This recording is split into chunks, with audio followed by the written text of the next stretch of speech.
देखो एक्सरसाइज 10.2 में ये 2 नोट पॉइंट है, ये जिसका फर्स्ट फिगर ये है और इसका सेकंड फिगर ये है, ठीक है ना। तो जब 10.1 क्वेश्चन एक्सरसाइज पढ़ाया था तो एक थ्योरम भी मैंने बताई हुई थी। उस थ्योरम में क्या था, मान लो ये एक सर्कल है, ठीक है ना। ये इस सर्कल के बाहर कोई एक्सटर्नल पॉइंट है, यहाँ पे क्या P, ठीक। उस एक्सटर्नल पॉइंट से ये टेंजेंट्स के हैं क्या, PQ और PR।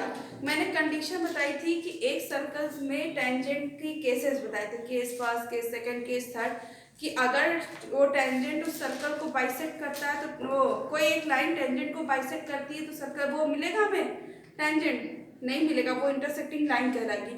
इसी तरह की मैंने 3 केसेस बताई थी, जिसमें का ये क्या है, केस थर्ड, कि अगर किसी एक्सटर्नल पॉइंट से टेंजेंट ड्रॉ किए जाएं किसी भी सर्कल पे तो कितने टेंजेंट ड्रॉ किए जा सकते हैं, 2, ठीक है ना।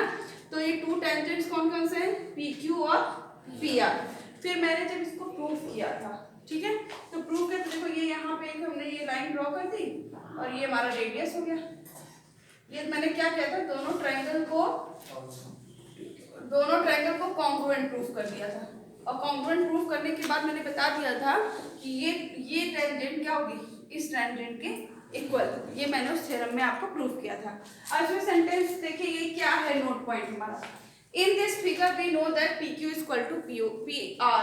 कैसे हुआ था PQ इक्वल टू PR, तो देखो ये हमारा, ये हमने इसको कंस्ट्रक्ट किया है और ये भी कंस्ट्रक्ट किया है। तो यहाँ पे OQ और OR क्या है, रेडियस है, ठीक है।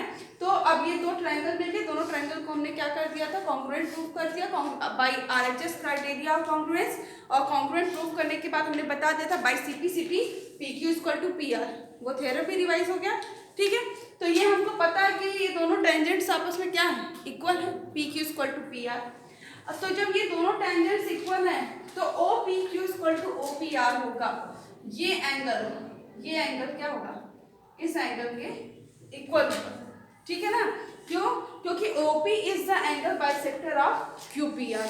यहाँ पे OP क्या है, एंगल बाइसेक्टर है किसका, QPR का। इन केस अगर आपको इस तरह के फिगर में कोई क्वेश्चन मिल जाता है एक बार, ठीक, कोई क्वेश्चन मिल गया, अब ये पूरा एंगल क्या होगा, सपोज दैट ये पूरा एंगल 70 दे देता है।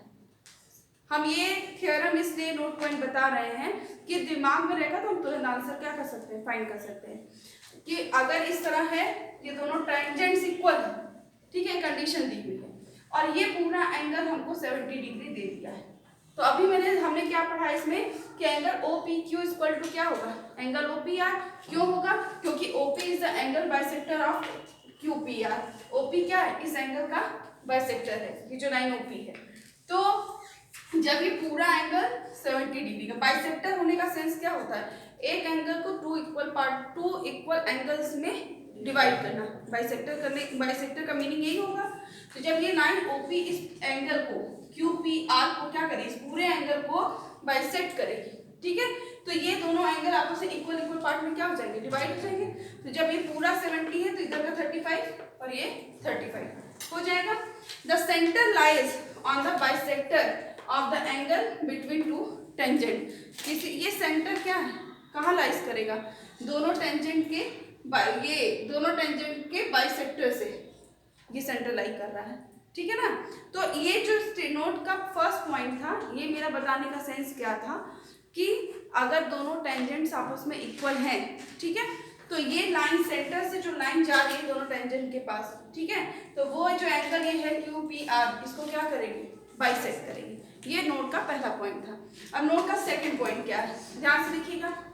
ये 2 सर्कल है C1 और C2, कॉन्सेंट्रिक सर्कल है, मतलब एक सर्कल के अंदर एक सर्कल है, कॉन्सेंट्रिक, ठीक है ना। तो क्या है, इन this figure 2 concentric circle C1 and C2। तो first circle C1, second circle C2, ये दोनों आपस में कॉन्सेंट्रिक है। फिर आगे क्या है, the chord the largest circle C1, AB क्या है, AB कॉर्ड है, ठीक है ना। The chord AB of the larger circle C1, ठीक है ना। ये AB किस सर्कल का कॉर्ड है, larger circle C1 which touches the smaller circle at point C2। देखो at which touches the smaller circle C2, जो कि स्मॉलर सर्कल इस C2 को is bisected at the point of contact P। Means देखो ये यहाँ पे ये सर्कल C1 है, ठीक, ये सर्कल C1 था, इसके अंदर एक सर्कल C2 है। जो सर्कल C1 का कॉर्ड होगा AB, वो क्या करेगा, सर्कल C2 को टच कर रहा है या बाइसेक्ट कर रहा है किस पॉइंट पे, P, पॉइंट P पे बाइसेक्ट कर रहा है। तो अब ये देखो यहाँ पे जब ये बाइसेक्टेड होगा, एक बार स्टेटमेंट और चेक कर लेना है।